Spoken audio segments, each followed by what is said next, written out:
Assalamualaikum warahmatullahi wabarakatuh, mahasiswa sekalian. Sekarang saya akan menunjukkan instruksi untuk iktibar langkah 2. Saya akan share screen dulu. Ini. Ya, iktibar langkah 2 yang pertama kita akan menuliskan keterangan mashadir asliyah, yaitu bahwa hadis ini diriwayatkan oleh siapa saja. Ya, saya akan mengambil contoh dari salah satu tugas teman-teman di PAIC.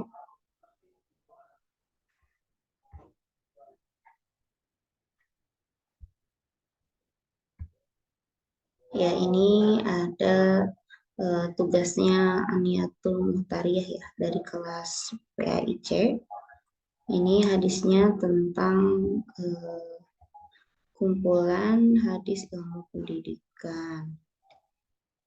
Ini hadisnya. Kemudian tadi yang mashadir asliyah itu dari mana? Ya, mashadir asliyah yang pertama, hadis ini diriwayatkan atau ada pada kitab apa saja. Yang pertama tadi ada Ibnu Majah. Yang kedua ada dari sini ya, Tirmizi. Kemudian yang ketiga ini ada di kitab Sahih Ibnu Hibban. Yang keempat ada dalam kitab Baitul Afkar ya, hadis Abu Dawud dalam kitab Baitul Afkar. Kemudian yang keempat di hadis Ad-Darimi. Yang kelima hadis Musnad Ahmad ya, ini tuliskan secara lengkap.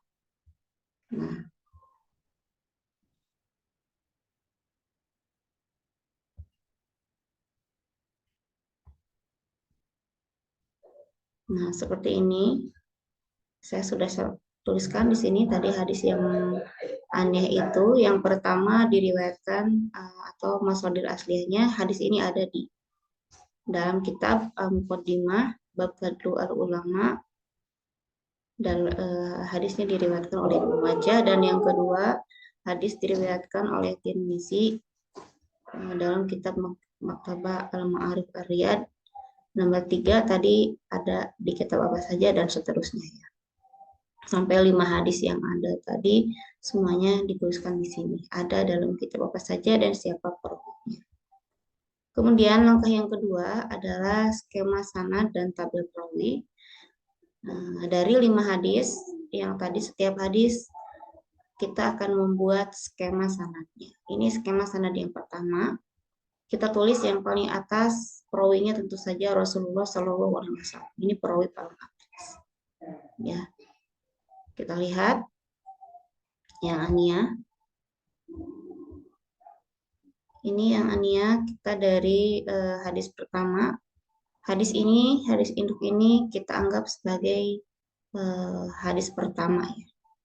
Ini qala Rasulullah ini yang paling atas. Jadi sudah saya tuliskan ya. Kemudian yang kedua setelah Rasulullah adalah Utsman bin Affan.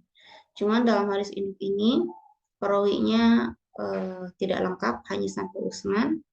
Langsung saja, berarti ini kan diriwayatkannya oleh Ibnu Majah ya. Hadis riwayat Ibnu Majah, berarti ini hanya ada 3. Yang pertama Rasul, yang kedua Utsman, dan langsung ke muhaditsnya Ibnu Majah.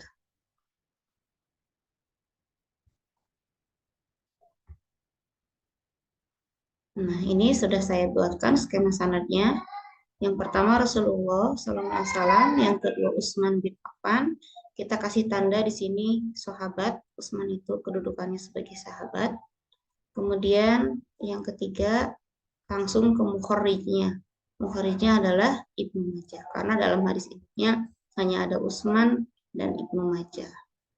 Kemudian kita akan membuat skema sanad hadis yang kedua. Ya, hadis yang kedua kita ke tugas Aniah lagi. Ini hadis yang kedua yang didapatkan oleh Aniah adalah hadis dari Sunan At-Tirmizi. Berarti hadis riwayat At-Tirmizi. Kita lihat di sini ya. Qala Rasulullah SAW, yang paling atas tentu saja riwayatnya adalah Rasulullah. Kemudian setelah Rasulullah ada Utsman bin Affan. Utsman bin Affan. Setelah Utsman bin Affan ke bawahnya ada ini Abi Abdurrahman As-Sulami. Kemudian ke bawahnya lagi ada Alqamah bin Marsid. Kemudian ke bawahnya lagi ada Sufyan. Ke bawahnya lagi ada Yasar bin Sirri, Bishr bin Sirri. Kemudian di bawahnya lagi ada Mahmud bin Ghailan, dan terakhir periwayatnya atau mufaridnya adalah Tirmizi. Kita lihat bagaimana hasilnya. Setelah kita buka hadis, yang tadi kan hadis pertama, yang ini hadis kedua. Ya, hadis induk dianggap sebagai hadis pertama.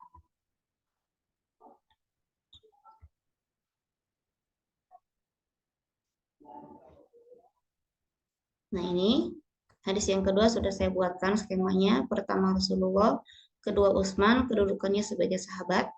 Yang akan kita tandai adalah sahabat dan mufaridnya saja ya, yang ditandai seperti ini.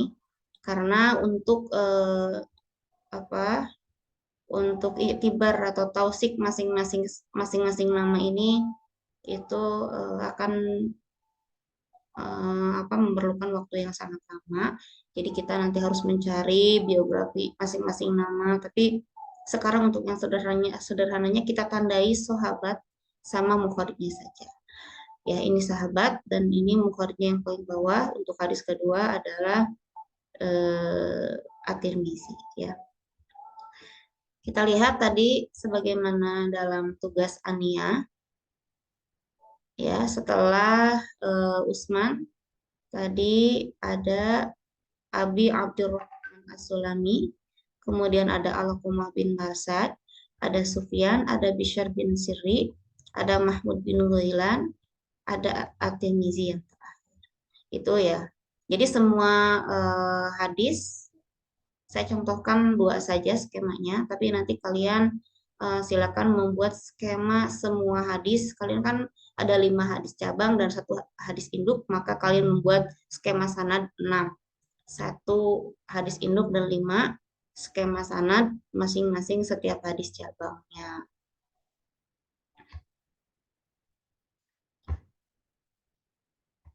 Ya, ini saya hanya bikin 2, yaitu saya bikin skema sanad yang ini, hadis induk, dan skema sanad yang ini, hadis yang hadis cabang pertama atau kita sebut sebagai hadis kedua. Ya. Nah, nanti kalian semuanya bikin ini Ania ada 5 hadis, maka setelah skema sanad kedua, ini yang hadis cabang nomor 2 sama dengan berarti skema sanad hadis ketiga. Kemudian ini skema sanad hadis keempat ya. Skema sanad hadis kelima dan skema sanad hadis keenam. Setelah itu kita akan membuat skema sanad gabungan dari semua skema sanad yang ada. Karena saya baru bikin 2 skema sanad, maka saya akan menggabungkan 2 skema sanad. Ya, skema sanad gabungan karena sanad yang pertama hanya ada Utsman dan setelah Utsman langsung ke mukharrij, maka ini skema sanad yang pertama ya, kemudian ini skema sanad yang kedua kita gabungkan. Setelah Utsman ada mukharrijnya yaitu Ibnu Majah.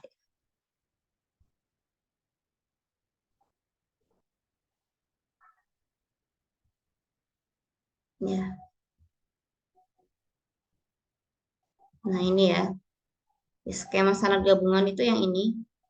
Yang ketiga ini, Rasulullah, kemudian Utsman, kemudian ke bawahnya ini dari skema sanad yang kedua ini ya. Nah, skema sanad yang pertama digabungkan setelah Utsman langsung ke Ibnu Majah. Nah, nanti dari kalian dari skema sanad yang lain, kalian kalau bikin skema sanad 6, berarti gabungkan 6 skema sanad itu ya. Ada titik temunya di mana saja ya. Kalau nggak ada kesamaan sahabatnya, berarti di sini sahabatnya banyak. Dari Rasul ada cabang sahabatnya 1, 2, 3, 4 misalnya ya. Kemudian ini dari tobakoh atau tingkatan yang pertama ini, tingkatan yang kedua ada kesamaan enggak? Kalau ada kesamaan berarti ada cabangnya dari sini. Kalau misalnya nggak ada kesamaan, ya silakan gabungkan berarti titik sambungnya ada di mana. Ini saya gabungkan dari skema standar yang pertama dan yang kedua karena yang keduanya atau bakoh yang pertamanya sahabatnya sama Usman. Jadi di sini ditulis satu saja. Kemudian setelah Usman ini langsung ke mukharijnya yaitu Ibnu Majah dan mukharij yang ini ada Tirmizi. Jadi dia yang skema sanad yang pertama dari Usman langsung ke Ibnu Majah. Ini skema sanad yang kedua. Kemudian setelah menggabungkan skema sanad, kita akan membuat tabel, ya, tabel sanad setiap hadis. Kalau tadi hadis induknya 1, kemudian hadis cabangnya ada 5, berarti kalian membuat 6 tabel. Ini saya mencontohkan 2 tabel saja, satu tabel perawi hadis induk dan yang kedua tabel perawi hadis cabang. Ini tadi kita tahu periwayatnya setelah Rasul ada Umar bin Khattab. Kita tandai perawat tobakuh pertama, periwayat 1 dan dia ada di sanad 1 atau hadis ke-1 ya. Ini Ibnu Majah langsung sebagai mukharrijul hadis. Kemudian di sanad yang kedua ini kita tuliskan saja siapa saja periwayatnya dari Umar ke bawah sampai At-Tirmizi sebagai mukharijul hadis ya. Setelah beres kalian nanti kalau sudah bikin 6 tabel perawi hadis, maka kita buat tabel perawi gabungan. Kita gabungkan tadi Umar bin Khattab riwayat 1 ada di sanad 1 dan sanad 2. Kemudian ini di sanad 2 hanya ada di sanad 2 saja. Ya, kemudian terakhir mukharijul hadis sanad 2 ada At-Tirmizi dan ini mukharijul hadis sanad 1 ada Ibnu Majah. Jadi tugasnya seperti itu, membuat skema sanad masing-masing hadis, membuat skema sanad gabungan, membuat ini ya skema sanad gabungan, kemudian membuat tabel masing-masing hadis, ya tabel tulis setiap hadis, kemudian yang terakhir membuat tabel perawi gabungan. Demikian, selamat mengerjakan. Wassalamualaikum warahmatullahi wabarakatuh.